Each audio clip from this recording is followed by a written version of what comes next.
ना बसा ऐका अख्ख्या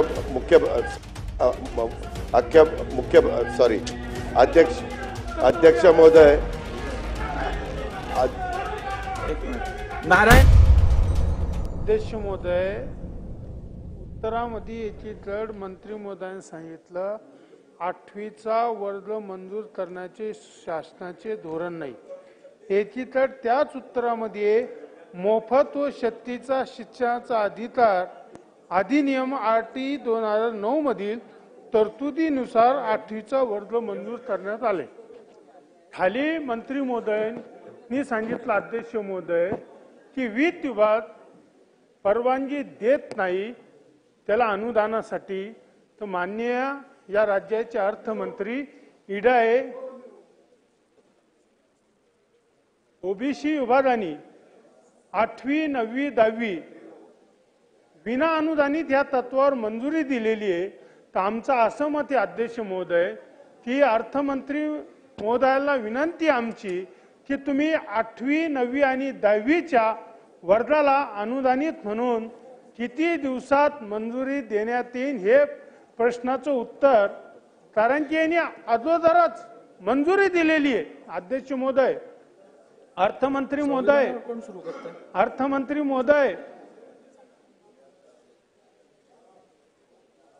आदरणीय अर्थमंत्री महोदय RT 2009 मधील तरतुदीनुसार इत्या 8वीच्या वर्गाला अनुदानित म्हणून मंजुरी का देत नाही वित्त विभाग आपलं ह्या प्रश्नाचं उत्तर आदरणीय अर्थमंत्री महोदयांनी द्यावा अशी विनंती आमची। महोदय तपासून मी त्याचं उत्तर देईन। मला ह्याच्यातलं काही आता माहित नाही, एकदम अचानक आता वित्त विभागाने सांगावं असं नसतं।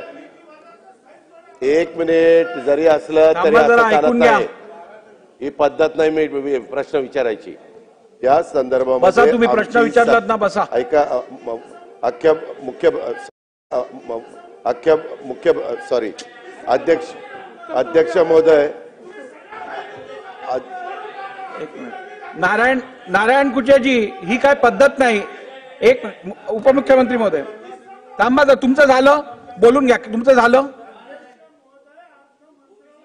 4 वेळेस पत्र दिले, 8वी 9वी 10वीच्या वर्गाला तुम्ही मान्यता द्या, काही रिस्पॉन्स वित्त विभागात मिळत नाही। आमची विनंती हात जोडून की या विद्यार्थी 20 ऊस तोडाचे कामगाराचे मुलं यांना 8वी 9वीच्या मुलासाठी परवानगी द्या वित्त विभागाने, हीच आमची विनंती अध्यक्ष महोदय। आम्ही याच्यात काय वाईट बोलतो? नारायण कुचेजी, तुमचं पोटतिडकीने तुम्ही विषय मांडताय, हे सगळं स्वागतार्थ आहे, परंतु आपण प्रश्न विचारल्यानंतर संबंधित मंत्र्यांना उत्तर देण्यासाठी आपण संधी द्यायची की नाही? आपण बसून घ्या ना, तुमचं सॅटिस्फॅक्शन झालं नाही तर परत उठा।